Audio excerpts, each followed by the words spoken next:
मुख्यमंत्री ठाकुर सुखविंदर सिंह सुक्खू के नेतृत्व में प्रदेश सरकार ने लोगों को पारदर्शी, सुविधाजनक और त्वरित सेवाएं सुनिश्चित करने के लिए पिछले 2.5 वर्षों में राजस्व मामलों में बड़े पैमाने पर सुधार किए हैं। हम आम परिवारों से उठकर आए हैं। मैं खुद गवर्नमेंट स्कूल में पढ़ा हूँ, आज मुख्यमंत्री की कुर्सी पर पहुंचा हूँ। मेरे माता जी गाँव में रहते हैं। मैं देखता था कि पटवारी के बार बार चक्कर लगाने पड़ते हैं और हमने फैसला किया कि महीने के 2 आखिरी दिनों में राजस्व अदालतें लगेगी। मैंने खुद मीटिंग ली, सब डिप्टी कमिश्नर्स के साथ मैंने वीडियो कॉन्फ्रेंसिंग के द्वारा मीटिंग ली और मैंने कहा कि आम आदमी को कोई परेशानी नहीं होनी चाहिए। इंतकाल अदालतें लगी, तकसीम अदालतें लगी, ये सरकार की गवर्नेंस की बात थी। अच्छे शासन के लिए अच्छे प्रशासन का होना जरूरी है। प्रदेश के इतिहास में पहली बार तहसील और उप तहसील स्तर पर विशेष इंतकाल अदालतों का आयोजन किया जा रहा है। इन विशेष अदालतों में अब तक लगभग 4,36,249 राजस्व मामलों का निपटारा किया गया है। इनके माध्यम से इंतकाल के 3,60,105, तकसीम के 22,592, निशानदेही के 39,835 और राजस्व त्रुटियों के 10,710 मामलों का समाधान किया गया है। यहाँ पर राजस्व लोक अदालत का जो आयोजन किया गया है, इसमें मेरा भी एक इंतकाल का काम था, तो जो बहुत जल्दी हो गया है। वैसे पहले हमें तहसील जाना पड़ता था, तो सारा दिन हमारा व्यस्त होता था, वहाँ पर लाइन में लगना पड़ता था। तो इसका जो आयोजन किया गया है, बहुत अच्छी शुरुआत की है और माननीय हमारे मुख्यमंत्री श्री सुखविंदर सुक्खू जी का जो ये शुरुआत की गई है, ये बहुत ही माननीय सम्माननीय कार्य किया है, तो उसके लिए हम उनका बहुत बहुत धन्यवाद करते हैं। हमारे यहाँ करसोग में आज इंतकाल हुए हैं, मतलब अच्छी सुविधा के साथ हुए हैं। जो सरकार ने ये सुविधा मतलब दी है, बहुत इसका हम बहुत आभारी है, बहुत बहुत धन्यवाद करते हैं सरकार का।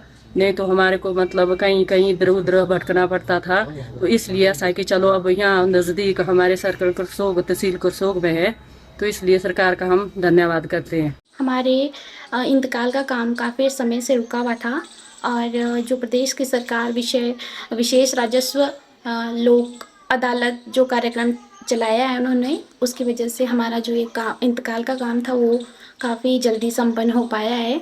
इसके लिए हम लोग प्रदेश की सरकार और माननीय मुख्यमंत्री जी का आभार प्रकट करते हैं।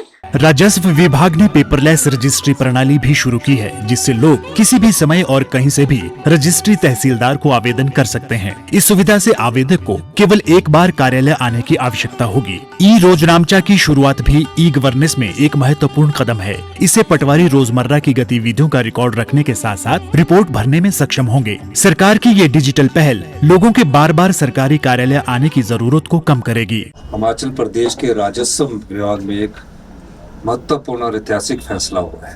पहली बार माननीय राजस्व मंत्री जी के नेतृत्व में एक कमेटी गठित हुई थी और हमने ये फैसला किया जब हमारी सरकार बनी थी कि पुराने ढर्रे से जो व्यवस्था चली आ रही है उसको बदलने की जरूरत है। टेक्नोलॉजी का युग है और उस युग में हमें आगे बढ़ना है। हमें बड़ी खुशी है कि 10 जिलों में माई डीड नाम से ऑनलाइन रजिस्ट्रेशन की शुरुआत कर दी गई। रजिस्ट्री करवाने के लिए गांव के लोग, किसान लोग, बागवान लोग बैठते थे और उनको रजिस्ट्री करवाने के लिए पूरा दिन बैठना पड़ता था। तो इस सब समस्याओं का निदान करने के लिए हमने माई डीड नाम की पेपरलेस रजिस्ट्री की शुरुआत की है। एक बड़ा ऐतिहासिक परिवर्तन है और 1 साल के भीतर आप देखोगे कि फेसलेस रजिस्ट्री घर बैठकर हो जाएगी।